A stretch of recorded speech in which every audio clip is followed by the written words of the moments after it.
all treated equal, but you have to be treated fairly. And what you create in a situation like that is you create animosity. Animosity within your own locker room, and then animosity from upstairs to downstairs, from the coaches' offices and the management offices to the locker room, to the players. And ultimately, you know, here's the deal. Mike Tomlin didn't play in the NFL. He was a football player, but didn't play in the NFL because he wasn't talented enough. Wasn't good enough to play in the National Football League. And there's no shame in that. There is absolutely no shame in not being able good enough to be in the National Football League. Bill Belichick didn't play. Right. He's one of the greatest coaches who, right? There's a lot of guys like that. There is no shame in that. But I'm telling you, in that locker room, when you create that division and you create that animosity, not only between the players, but between upstairs and downstairs, man, that's a tough situation to overcome. There's a reason they're one of the most talented teams in the National Football League, and they're sitting out watching the playoffs right where you and I are watching the playoffs, right from, you know, their couches. Are you saying Tomlin may not understand that dynamic because he never was a part of it as a player? Well, I don't know that he, maybe. I don't know why he doesn't understand that he is creating animosity within his own locker room by allowing those things to happen. I mean, you hear all kinds. I mean, this is par for the course. Right. But I mean, you hear these stories about Antonio Brown all the time. But this might be the reason that they've been the underachievers that they have, because you know this, Mark. You look on paper and you say they're loaded. They should be making moves. They haven't won a Super Bowl since 2008, right? A decade now. We're in 2019. And you're right. I think it's a culture there where guys are allowed to get away with so much stuff. Mostly, and you know this because you played, guys who are that talented get a lot of leeway. But it's gotten out of control to where it just, to me, seems like a number of distractions. And not just him, because there's other things. Big Ben is going on the radio and ripped teammates. And made it other people's fault and not him, and hasn't played well. There's been all kinds of other stuff that's going on with them. Even the Le'Veon Bell situation where you had teammates ripping him, you know, because he is trying to secure a future for his family and him. And that was had you ever seen that from players? No. Where a guy is trying to get paid. Right. I wonder though if that's a culture though. Yeah, I wonder if that's the culture that, I don't know if Le'Veon was doing things that obviously he's had his issues too, that guys just feel like there's a lack of discipline. So they were willing to call him out, which you know. What I think, look, I agree with you. I think Antonio's a huge problem, but the bigger problem is the culture from top down. And I think Tomlin's a good coach. I wouldn't fire him right now necessarily. Hard to fire a guy who doesn't even have a losing record. Right, my question is this. Can you as a head coach, if he's been a player's coach for this whole time there, can he all of a sudden next year be the disciplinarian? You know, and the hard guy that now, you know, changes the culture, or are players going to think that's phony and see through it, and then it may even get worse? Well, I mean, I think that, one, I agree with you. I think he's a good coach. I don't think there's any question that he's been a good coach. I think he's a bad manager of people. And you know, when you look at that, can you change that culture? I think the first part of changing that culture is you have got to be able to walk in there and say, hey guys, I have put up with this. I have made these mistakes. And from this point forward, I'm no longer making those mistakes. But then you have to, if you're gonna put that down, you're gonna throw that out there, then you have to adhere to that. Right. You've got to be able to maintain that. You know, there's two types of people in this world. People that walk into a room and energize it, and people who walk out of a room and energize it. Antonio Brown walks out of the locker room and it's energized. Good, he's gone. And you can see that going on right now, but that again, I think that starts from top. I think it starts from Tomlin. But Mark, they can't do anything with him with his contract, probably untradeable, right?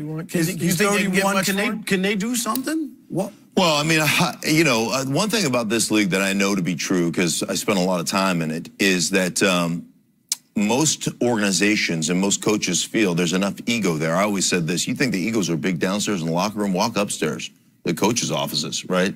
I mean, there's not a coach that doesn't think that under my expert tutelage, I can't fix him. Right. So there will be, I mean, the guy is as productive as you can be. So there will be a market. Now, one, I just don't think the most everybody has a dependent position. Everybody depends on one another. That's why it's the ultimate team game, right?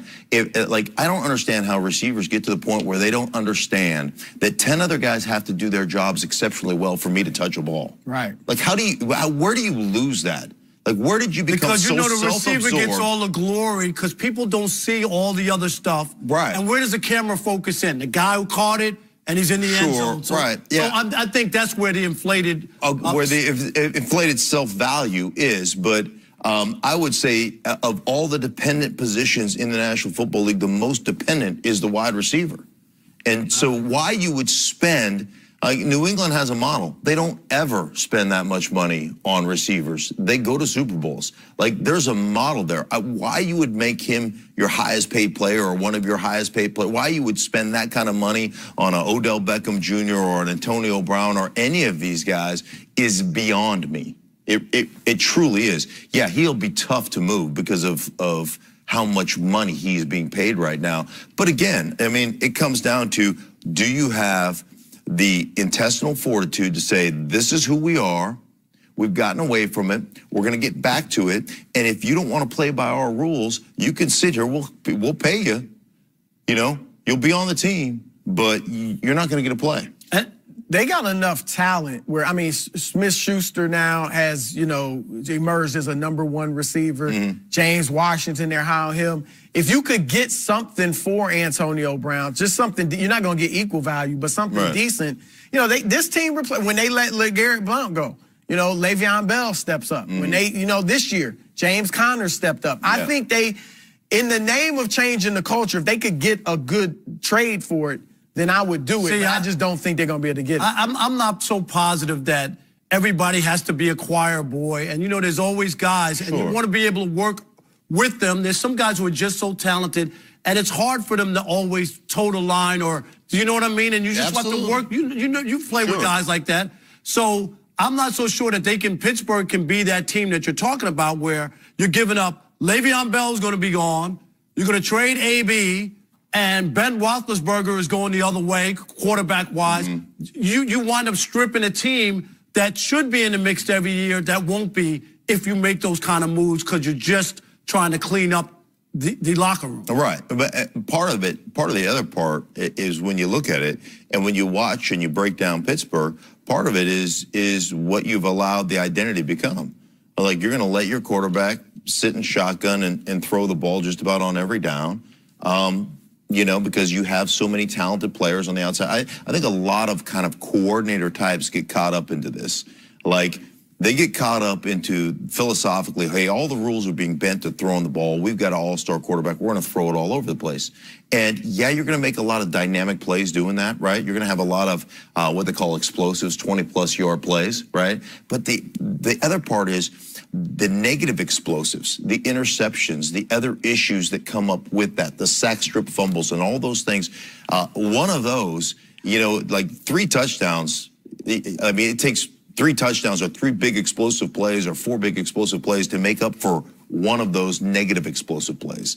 And those are the things. I mean, to me, I look at as talented as they are up front, philosophically, they have to come back more to balance than they are. They just, I just always watch them on film. I go, they just refuse to do anything but essentially throw it because they've got so many weapons. Right. And that's a mindset with the Steelers right now. They didn't even use Conner as much as you might think they could have, you know, the way he was running the ball. Yeah, absolutely. Think about when they were winning championships, it was bus-driven, right? They were riding the bus. Right.